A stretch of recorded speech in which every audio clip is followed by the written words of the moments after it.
ಇವತ್ತಿನ ವಿಡಿಯೋದಾಗ ನಾನು ನಿಮಗೆ ತಿಳಿಸ್ಕೊಡ್ತೇನೆ ರೀ ಹೈಪರ್ ಎಮಿಸಿಸ್ ಗ್ರಾವಿಡರಮ್ ಬಗ್ಗೆ.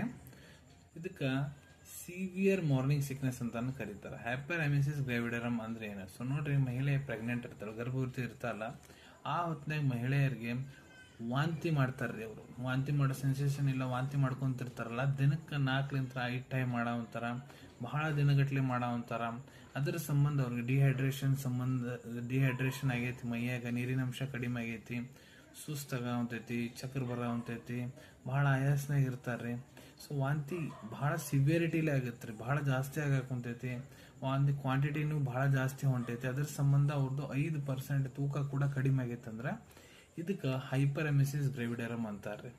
ನಾರ್ಮಲ್ ವಾಮಿಟಿಂಗ್ಸ್ ಏನಿರ್ತಾವ ಮಹಿಳೆಯರಿಗೆ, ಅದಕ್ಕೆ ಮಾರ್ನಿಂಗ್ ಸಿಕ್ನೆಸ್ ಅಂತಾರೆ. ಅದು ನಾರ್ಮಲ್. ಬಹಳ ಜಾಸ್ತಿ ಪ್ರಮಾಣದಾಗ ಆದ್ರೆ ಅದಕ್ಕೆ ಹೈಪರ್ ಎಮಿಸಿಸ್ ಗ್ರಾವಿಡರಮ್ ಅಂತಾರ. ಇದು ಆಗ್ಲಿಕ್ಕೆ ಪ್ರಮುಖ ಕಾರಣಗಳು ಏನಂದ್ರೆ, ಒಂದೇದು ಸೈಕಲಾಜಿಕಲ್ ಫ್ಯಾಕ್ಟರ್. ಏನಪ್ಪಾ ಅಂದ್ರೆ, ಮಹಿಳೆ ಬಹಳ ಜಾಸ್ತಿ ಸ್ಟ್ರೆಸ್, ಟೆನ್ಷನ್ ತಗೊಂತಾಳಂದ ಹಾರ್ಮೋನಲ್ ಚೇಂಜಸ್ ಸಂಬಂಧ ಈ ರೀತಿ ಆಗತ್ತೆ ರೀ. ಇಲ್ಲ ಇಂಪ್ರಾಪರ್ ಗ್ಯಾಸ್ಟ್ರಿಕ್ ಮೊಟಿಲಿಟಿ ಇರ್ತೈತ್ರಿ, ಅಂದ್ರೆ ಮಸಲ್ಸ್ ಹೊಟ್ಟಿದು ಕಾಂಟ್ರಾಕ್ಷನ್ ರಿಲ್ಯಾಕ್ಸೇಷನ್ ಏನತ್ತ ಬರಾಬರ್ ಆಗಂಗಿಲ್ಲ, ಅದ್ರ ಸಂಬಂಧ. ಇಲ್ಲ ಏನಾಗುತ್ತಪ್ಪ, ಮಹಿಳೆ ಡಯಾಬಿಟಿಕ್ ಅದಳಂದ್ರೆ ಗ್ಯಾಸ್ಟ್ರೋ ಪ್ಯಾರಸಿಸ್ ಆಗುತ್ತೆ. ಏನಾಗುತ್ತಪ್ಪ ಅಂದ್ರೆ ಅಲ್ಲೇ ಮಸಲ್ಸ್ ಏನಿರ್ತಾವ ಸ್ಟಮಕ್ಕಿನು ಆಹಾರನ ಹೆಂಗೆ ಮೂವ್ ಮಾಡಬೇಕು ಅದನ್ನ ಆ ರೀತಿ ಮಾಡ್ತಿರಂಗಿಲ್ಲ, ಅದ್ರ ಸಂಬಂಧ ಆಗುತ್ತೆ. ಇಲ್ಲ ಮಹಿಳೆಗೆ ನ್ಯೂಟ್ರಿಷನಲ್ ಡೆಫಿಷಿಯನ್ಸಿ, ಜಿಂಕ್ದ ಏನಾರ ಡೆಫಿಷಿಯನ್ಸಿ ಇದ್ರೂ ಕೂಡ ಈ ರೀತಿ ಆಗುತ್ತೆ. ಈ ರೀತಿ ಏನಾರ ಸಮಸ್ಯೆ ಕಾಡಾವಂತೈತೆ ಅಂದ್ರೆ ಇಮಿಡಿಯೇಟ್ಲಿ ಡಾಕ್ಟರ್ಗೆ ಭೇಟಿ ನೀಡಿ ಮತ್ತೆ ಚಿಕಿತ್ಸೆ ಪಡ್ಕೋರಿ. ಧನ್ಯವಾದಗಳು.